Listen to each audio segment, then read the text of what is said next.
16 डिसेंबर 2025 रोजी सामाजिक कार्यकर्ते आणि माहिती अधिकार कार्यकर्ते विजय कुंभार यांनी एक पत्रकार परिषद घेतली। त्या पत्रकार परिषदेदरम्यान पार्थ पवार यांच्या मुंडव्या जमीन गैरव्यवहार घोटाळा प्रकरणी जिल्हाधिकाऱ्यांना पत्र लिहिलं असल्याचा दावा विजय कुंभार यांनी केला। त्यानंतर आता पार्थ पवारांनी आर्थिक गुन्हे शाखेकडे याची तक्रार केली असल्याचं आपल्याला पाहायला मिळत आहे। नक्की या तक्रारीचा रोख विजय कुंभारांकडे आहे का अन्य कुणाकडे आहे याच संदर्भात बोलण्यासाठी आपल्यासोबत माहिती अधिकार कार्यकर्ते विजय कुंभार आहेत। सर, पार्थ पवारांनी आर्थिक गुन्हे शाखेत तुम्ही जो अर्ज पत्रकार परिषदेमध्ये दाखवला त्या संदर्भात तक्रार दाखल केली आहे, त्यात नाव नाही टाकलेलं, अज्ञात नाव टाकलेलं आहे। नक्की रोख कुणावर आहे त्यांचं? नाही, रोख कुणावर आहे मला माहिती नाही, परंतु ह्या तक्रारीचं ते मी स्वागत करतो।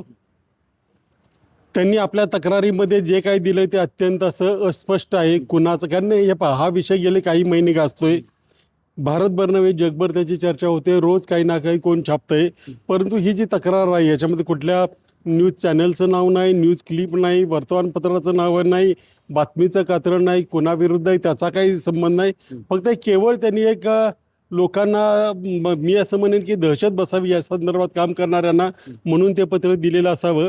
आणि त्यांनी जे म्हटलं की त्याच्यामध्ये ललिता कुमारी जजमेंटप्रमाणे कारवाई करावी, तर गेले अनेक वर्ष आमची तीच मागणी आहे, ती कारवाई केली पाहिजे, तसे FIR दाखल झाले पाहिजेत। पोलिसांना जर त्याच्यामध्ये काही वाटत असेल तर त्याची त्यांनी चौकशी केली पाहिजे। परंतु याच्यामध्ये काय झालं आहे की हा जो गुन्हा आहे तो हा सगळा आता सरकारी जमिनीचा आहे, त्यामुळे आमचं म्हणणं आहे की कुणी कागदपत्र खरी आहेत की खोटी आहेत किंवा आणखी काय केलं हे म्हणण्यापेक्षा शासनानेच ही सगळी जर कागदपत्र वेबसाईटवर टाकली तर मला वाटतं कशाचाच कोणाला काही शंका घ्यायला किंवा हे करायला जागा मिळणार नाही। ते शासनानं करावं आणि याची सखोल चौकशी करावी। फक्त चौकशी करताना सगळ्या बाजून समान न्याय मिळेल असं पाहावं, म्हणजे एका गुन्हेगाराला वेगळा न्याय आणि दुसऱ्यांना वेगळा न्याय असं याच्यामध्ये घडू नये। सगळ्यांना ज्यांची चौकशी करायची त्या सगळ्यांचं म्हणणंही ऐकून घ्यावं, त्यांच्या बाबतीत चौकशीही करावी, मग ते आम्ही असो किंवा पार्थ पवार असो। आम्ही या चौकशीचं स्वागत करतो आणि कधीही। आणि विशेष एक मला सांगायचं आहे की काही जणांचा गैरसमज असतो, मी पार्थ पवारचा असं म्हणत नाही की आपण जर इलेक्ट्रॉनिक इव्हिडन्स मिटवला किंवा एक वेळ कागद जाळून टाकता येतील, पण इलेक्ट्रॉनिक इव्हिडन्स हा कधीही मिटत नसतो।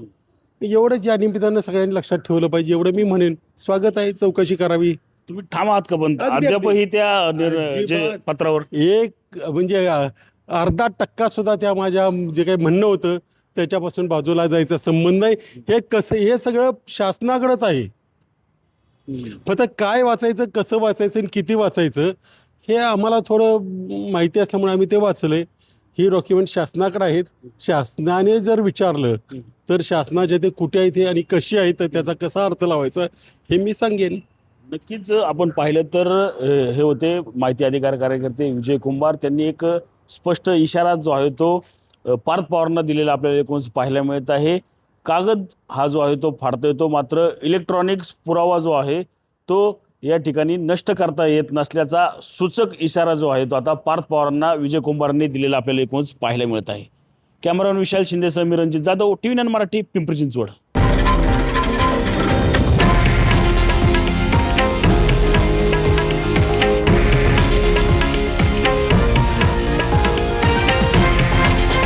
हे आहे देशातील नंबर 1 न्यूज नेटवर्क आणि आपण पाहत आहात TV9 मराठी, एकमेव।